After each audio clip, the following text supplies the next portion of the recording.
¿Y si todo lo que te dijeron sobre Jesús está incompleto?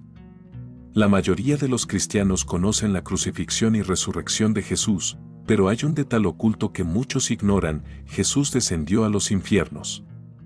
¿Por qué? ¿Qué hizo allí? ¿Y cómo esto afecta tu vida espiritual hoy? La respuesta a estas preguntas podría cambiar por completo tu visión de la fe. Lo que ocurrió en ese momento es tan impactante que muchos prefieren no hablar sobre ello. Pero hoy, aquí, te revelaremos todo basándonos en la Biblia, así que quédate hasta el final, porque esta verdad puede transformar tu relación con Dios para siempre. Y antes de continuar, dime en los comentarios, ¿alguna vez habías escuchado sobre el descenso de Jesús al infierno? Además, mucha gente que ve nuestros videos no está suscrita, y eso es un gran problema, porque se pierden de revelaciones poderosas como esta. No cometas ese error. Suscríbete ahora mismo, activa las notificaciones y prepárate para recibir conocimiento que pocos conocen. Vamos a empezar. Desde tiempos inmemoriales, la humanidad ha temido el misterio del infierno, un lugar descrito en la Biblia Sagrada con términos distintos y significados profundos. A lo largo del Antiguo Testamento y el Nuevo Testamento, encontramos referencias a 4 términos que nos ayudan a comprender su verdadera naturaleza: Seol, Hades, Gehenna y el lago de fuego.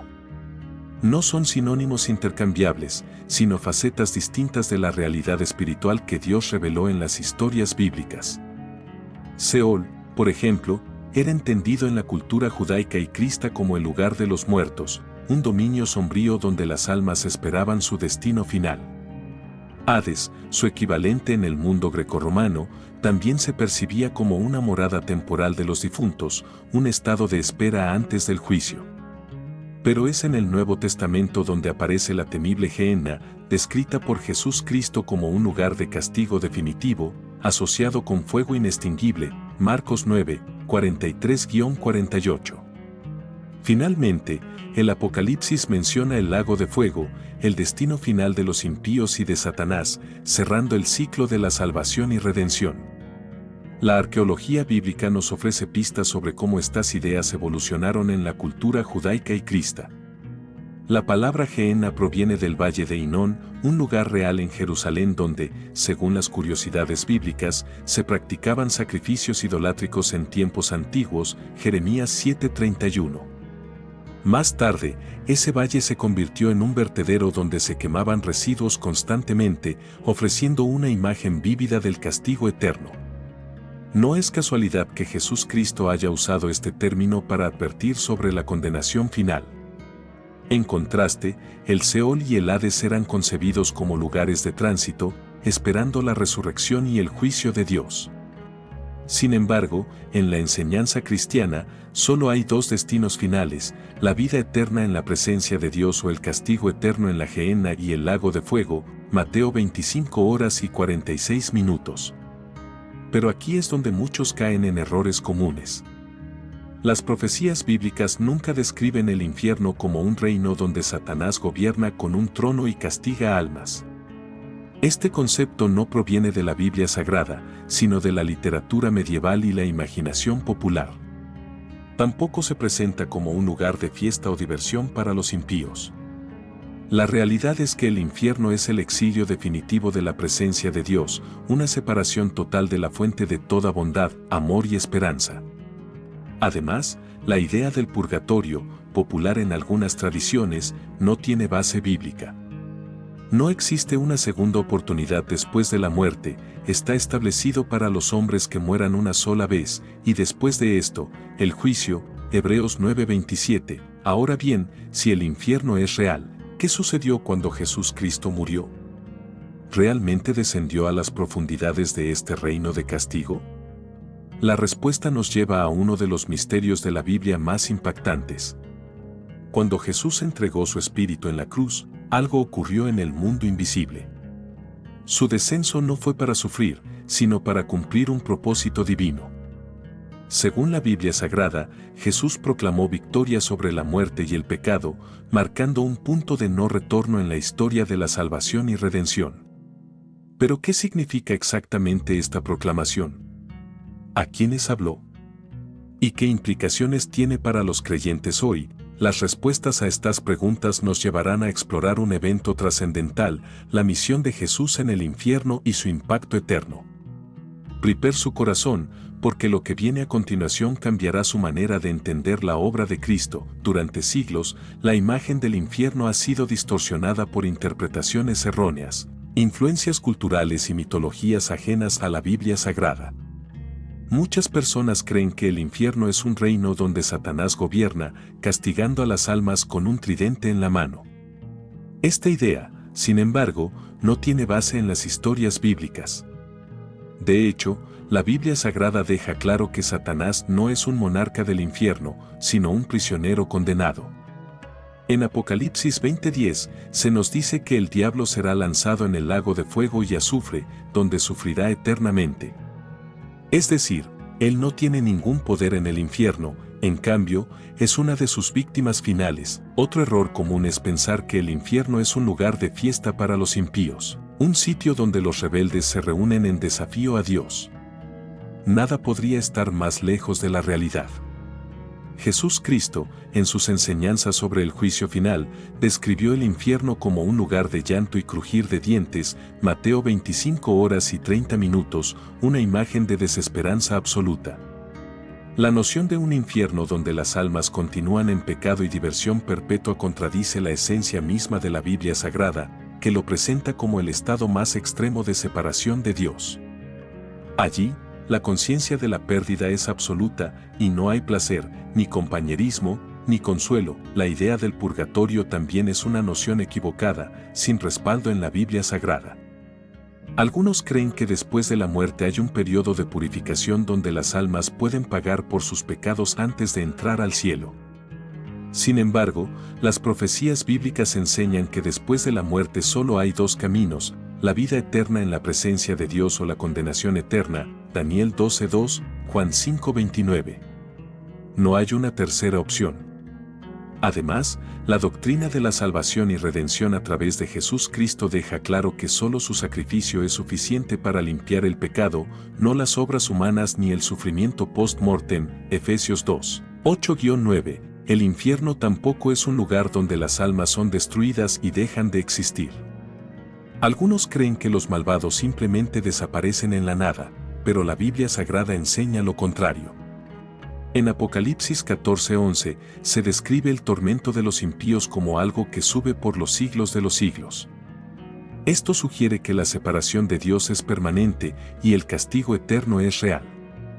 No se trata de una aniquilación, sino de un estado eterno de pérdida y desesperanza. Ahora que hemos aclarado estos conceptos, surge una pregunta crucial: si el infierno no es un reino de Satanás, ni un purgatorio, ni un lugar de fiesta o destrucción, ¿por qué Jesús Cristo descendió a él? La respuesta a este enigma se encuentra en uno de los momentos más impactantes de la historia de la salvación y redención. Jesús no bajó para ser castigado, sino para proclamar victoria. Pero, ¿a quién proclamó su triunfo?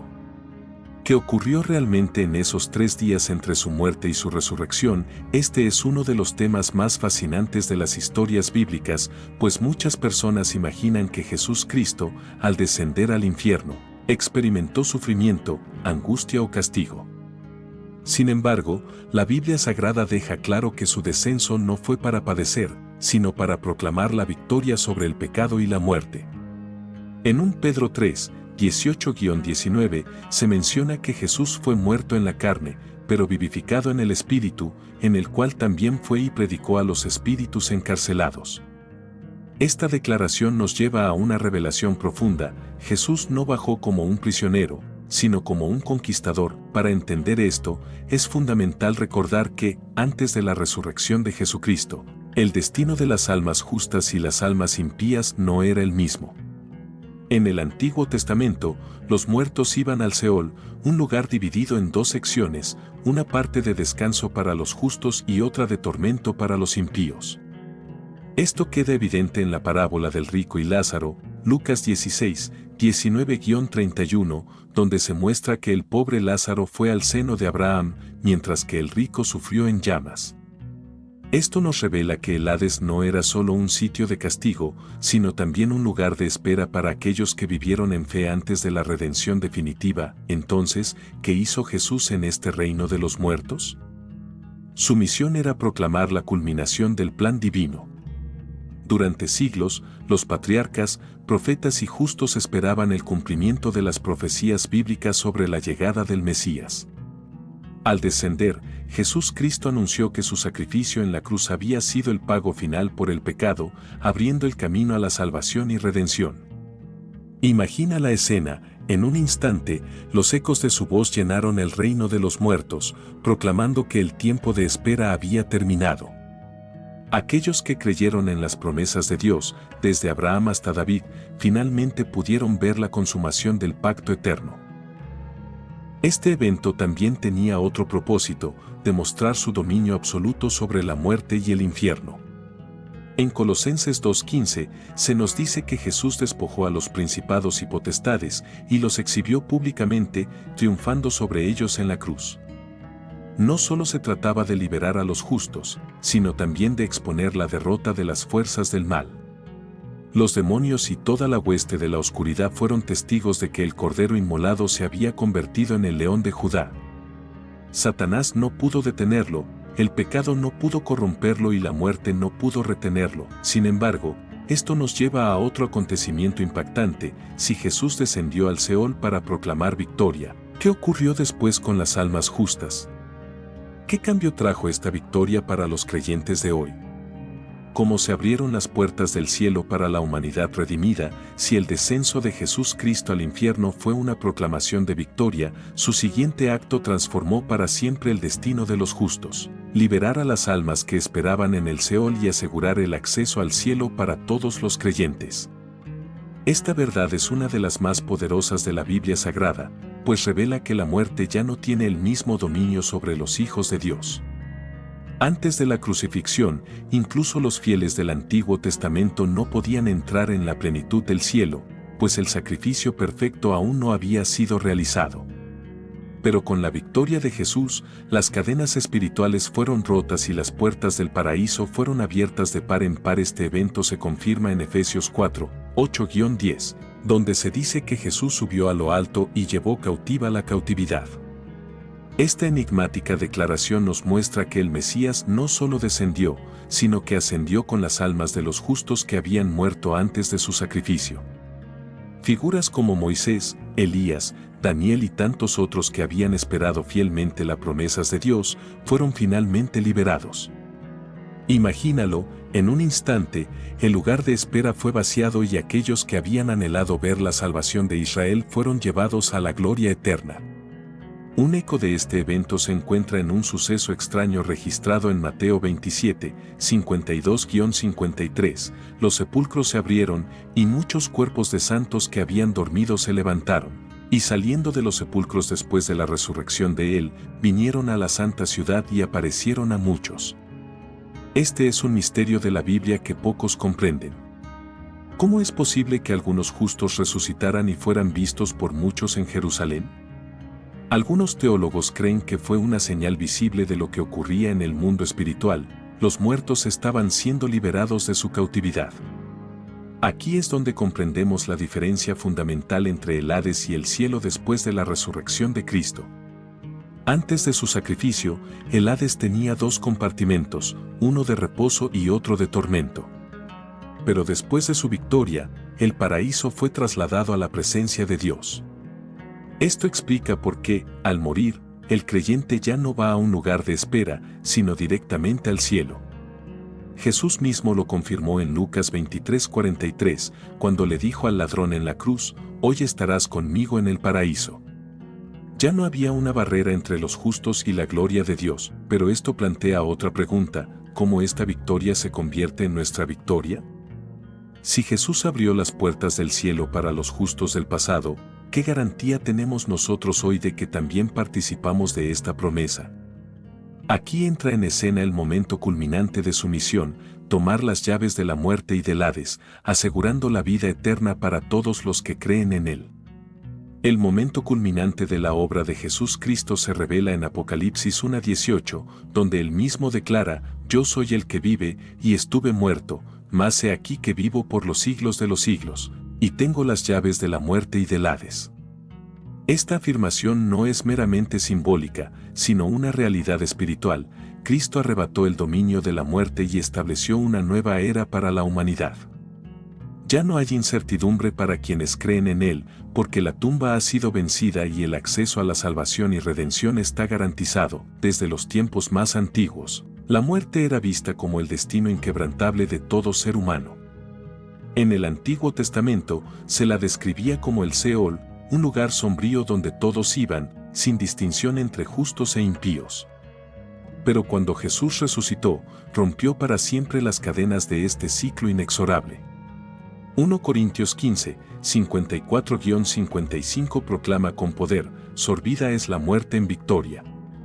¿Dónde está, oh muerte, tu aguijón? ¿Dónde, oh sepulcro, tu victoria?